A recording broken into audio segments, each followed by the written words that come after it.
ચાલો તો હવે આપણે આજનો ન્યૂ લેક્ચર જોઈએ જે છે energy bands in solid solid material જે આપણે આમાં વાત કરી હતી ઇન્સ્યુલેટરની સેમિકન્ડક્ટર તો એ અલગ અલગ રીતે વાત કરી હતી તો હવે આપણે જોવાનું છે કે એનર્જી બેન્ડ કઈ રીતે ગોઠવેલા હોય સોલિડમાં અને કઈ રીતે એમાં ચેન્જ હોય એનર્જી બેન્ડના ચેન્જ ઉપરથી જ તે કોઈ પણ મટીરિયલનું નક્કી કરી શકાય કે ક્યુ મટીરિયલ છે કંડક્ટિવ મટીરિયલ છે ક્યુ છે ઇન્સ્યુલેટર ટાઈપનું છે ઓકે તો બહુ મહત્વના છે આ ત્રણેય જે બોન્ડ છે બેન્ડ છે એ બધા in a solid the orbit of an electron is influenced not only by a charges in its own atom but by nuclei and electrons of every atom in the solid. So every solid has its own orbit. કોઈ પણ solid તમે જોશો તો એની પોતાની એક orbit હશે અને એ ઇલેક્ટ્રોનની ઓર્બિટ છે એ ખાલી ચાર્જ હોય ઇલેક્ટ્રોનનો નેગેટિવ ચાર્જ હોય પ્રોટોનનો પોઝિટિવ ચાર્જ હોય એના વડે ઇન્ફ્લુઅન્સ થયેલી નથી પણ ન્યુક્લિયર અને electron of every atom in a solid since each electron occupies a different position inside a solid no two electron can see exactly the same pattern of surrounding charges કોઈ પણ બધાને પોતાની એક લાક્ષણિકતા છે પોતાની એક બેન્ડ છે પોતાની એક બેન્ડ ગેપ છે અને એ બધું એક કોઈ પણ એટમનું એક પર્ટિક્યુલર પોતાનું ઓવન વસ્તુ છે આ વસ્તુને કોઈ વડે ઇન્ફ્લુઅન્સ થયેલું કે ચેન્જ થયેલું નથી ઓકે તો કોઈ પણ બે ઇલેક્ટ્રોન લઈ લો તો એ બે exactly pattern same pattern follow નહીં કરતા હોય તો આ વસ્તુ જોવા મળે છે as a result the orbit of electron are different કે ઇલેક્ટ્રોનની જે ઓર્બિટ છે એ કેવી છે ડિફરન્ટ છે અલગ અલગ છે આપણે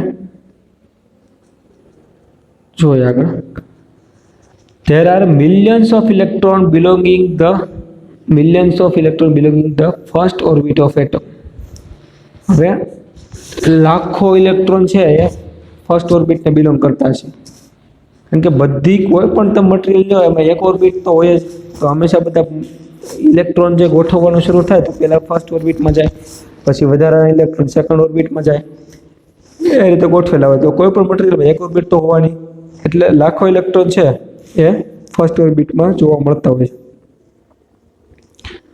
in the solid each of them has a different energy since there are millions of first orbit electron the closely spaced energy level differing very slightly in energy form of a cluster or band લાખો electron first એક જો આમાં first band જે બતાવ્યો છે મોટા ભાગે બધા સોલિડમાં હોય છે છતાં બધાની એનર્જી કંઈક અલગ હોય છે શા માટે મટીરિયલ ફરે એનર્જી ફરે એના સેન્ટરમાં રહેલો પ્રોટોન અથવા જે પોઝિટિવ ભાગ છે એ ભાગ ઉપર આની એનર્જી ડિપેન્ડ કરતી હોય એટલા માટે દરેક જગ્યાએ આની એનર્જી અલગ અલગ જ જોવા મળે છે ઓકે અને તો એમાં આપણને આપી છે જો કે first band second band balance band અને કન્ડક્શન બેન્ડ બેલેન્સ બેન્ડ અને કન્ડક્શન બેન્ડ છે ને એ બે વચ્ચે રિલેશન છે ને એ ખૂબ મહત્વનું છે આપણે એમાં કન્ડક્ટિંગ મટીરિયલ ઇન્સ્યુલેટર એ બધા જોવામાં ઓકે તો અલગ અલગ એનર્જી લેવલ છે એમાં અલગ અલગ એનર્જીથી ઇલેક્ટ્રોન ગોઠવાયેલા હશે silicon is a material commonly used in a making a transistor મોટા ભાગે ટ્રાન્ઝિસ્ટર બનાવવા માટે સિલિકોન એવું મટીરિયલ છે એનો ઉપયોગ થતો હોય છે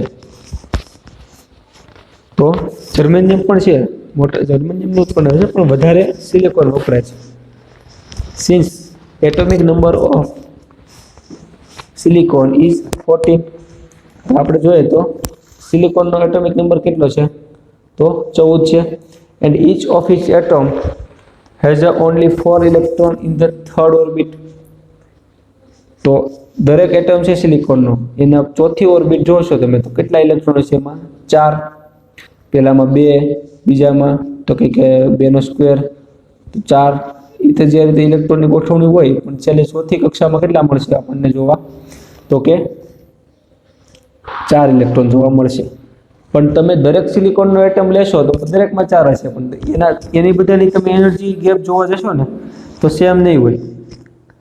શા માટે નહીં હોય? તો આપણે પહેલા જ વાત કરી કે ભાઈ બધી કોઈ પણ એટમ અથવા કોઈ પણ ઇલેક્ટ્રોન લઈ લો તો કોઈ પણ બે ઇલેક્ટ્રોનની એનર્જી સેમ નહીં હોય. Okay. Third bit, in the third band becomes a valence band.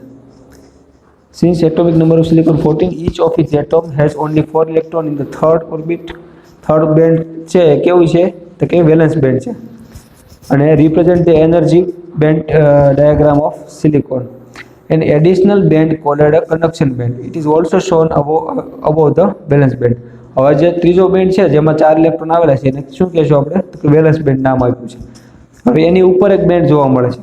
જો આમાં વેલેન્સ બેન્ડ થર્ડ બેન્ડ છે એ વેલેન્સ બેન્ડ છે અને ઉપર છે અહીં શું છે તો કે કન્ડક્શન બેન્ડ.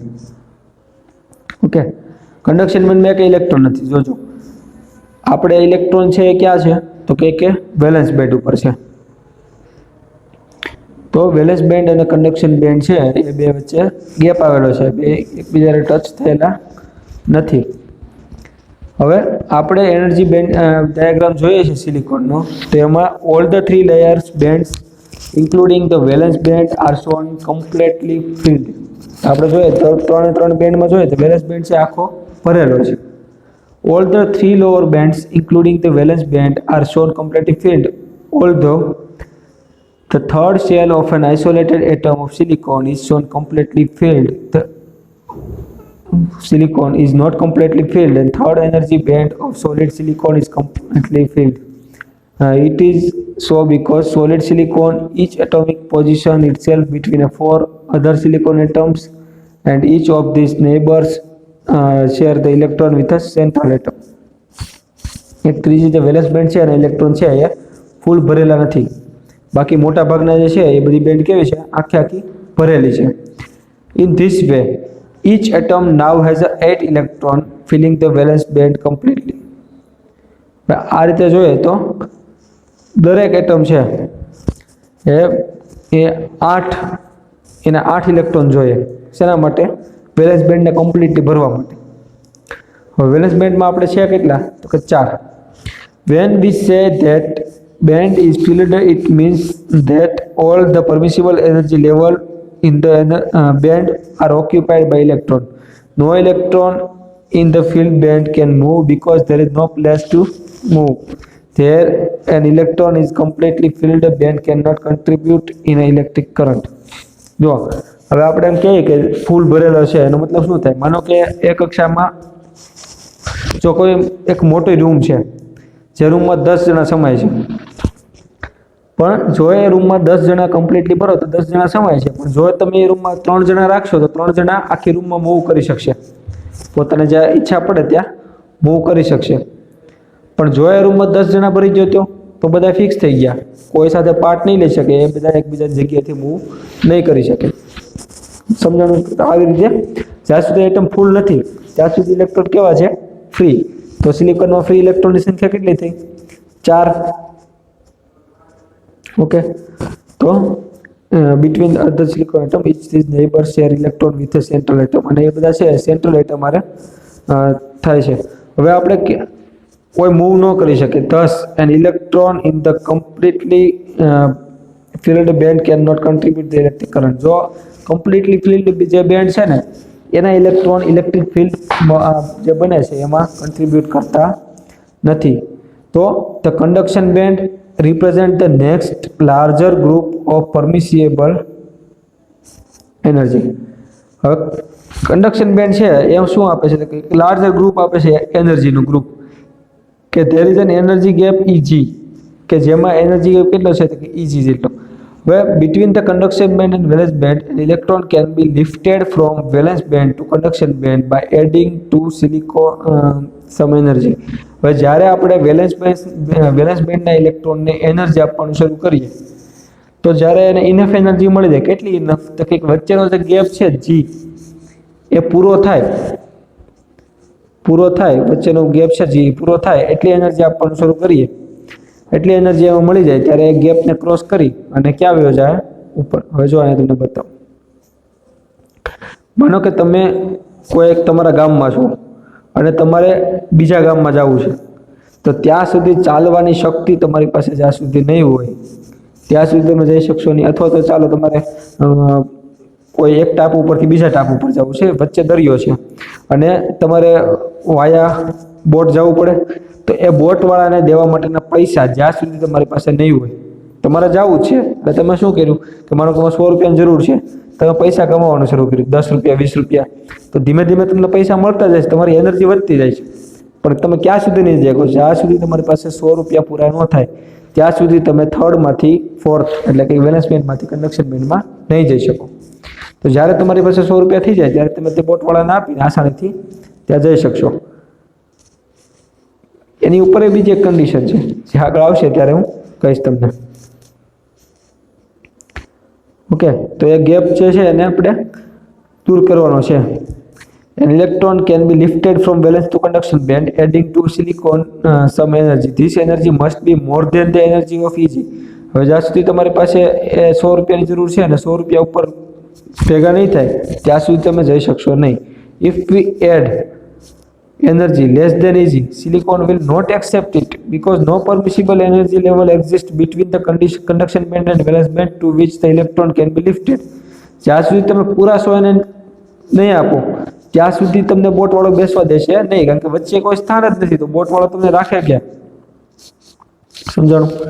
તો for this reason the gap between the valence band and conduction band is called a forbidden energy gap. એટલા માટે વચ્ચે કોઈ ગેપનું કોઈ રોકાવા એવું સ્થાન નથી, એટલા માટે એને ફોરબિડન એનર્જી ગેપ એવું નામ આપ્યું છે.